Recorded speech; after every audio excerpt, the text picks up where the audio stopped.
Hello ഏഞ്ചലാണ്. രാവിലെ ഉപ്മാവും ഇച്ചിരി beef കറിയും കഴിച്ചു. അപ്പോഴത്തേക്ക് അമ്മ പറഞ്ഞു, ഏഞ്ചലെ കഴിച്ചേല്ലേ അയ്യത്തോട്ടൊന്ന് വന്നേന്ന് പറഞ്ഞു. ഇങ്ങനെ അമ്മയുടെ അയ്യത്ത് പോയി. അവിടെ 2-3 വഴുതനയുടെ ചൂട്ടി പോച്ച വിളിച്ചിരിക്കുന്നു. പറ്റുമെങ്കിൽ പറിച്ച് കളയാമെന്ന് ചോദിച്ചു. പറ്റത്തില്ലെന്ന് പറഞ്ഞാൽ അമ്മ പറയും, ബീഫ് ഉപ്മാവൊക്കെ കഴിക്കാനാവുമല്ലോ, ജോലി പറഞ്ഞാൽ ചെയ്യാനാവത്തില്ല എന്നൊരു പറച്ചിൽ കേൾക്കും. അതുകൊണ്ട് ഞാൻ പിന്നെ മടി പിടിക്കാതെ 2-3 പോച്ചയൊക്കെ പറിച്ചു.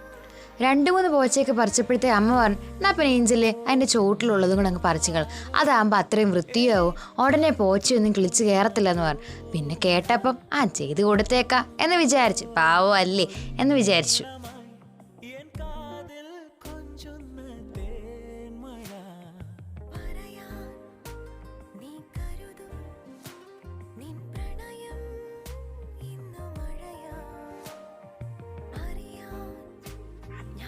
ഇത്രയൊക്കെ പറിച്ചപ്പോഴത്തേക്ക് അമ്മയ്ക്ക് സന്തോഷമായി. അപ്പം ഞാൻ പറഞ്ഞാൽ ഓക്കെ എന്നാൽ നമുക്ക് പോകാമെന്ന് പറഞ്ഞു. അങ്ങനെ വീട്ടിൽ വന്നപ്പോഴേ ഈന്തപ്പഴവും ചായ